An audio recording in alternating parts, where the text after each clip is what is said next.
સુરત શહેરમાં મોહરમના તહેવાર નિમિત્તે તકેદારીના ભાગરૂપે કરવામાં આવેલ પેટ્રોલિંગ દરમિયાન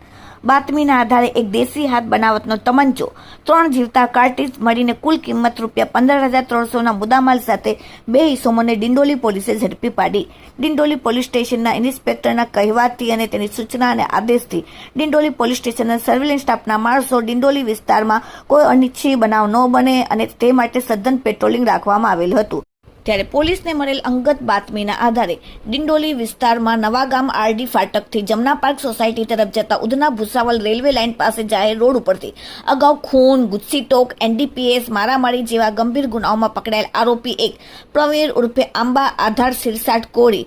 રહેવાસી પ્લોટ નંબર 65, જયેશનગર, નવાગામ, ડિંડોલી, સુરત વાળાને પકડીને તેની પાસેથી એક તમંચો નંગ કિંમત ₹15,000નો તથા જીવતા કાર્ટ્રીજ નંગ ₹3,300ના મળીને કુલ ₹15,300નો મુદ્દામાલ સાથે ઝડપીને તેની કડકાઈથી પૂછપરછ દરમિયાન આ ગુનામાં સંડોવાયેલ અન્ય આરોપી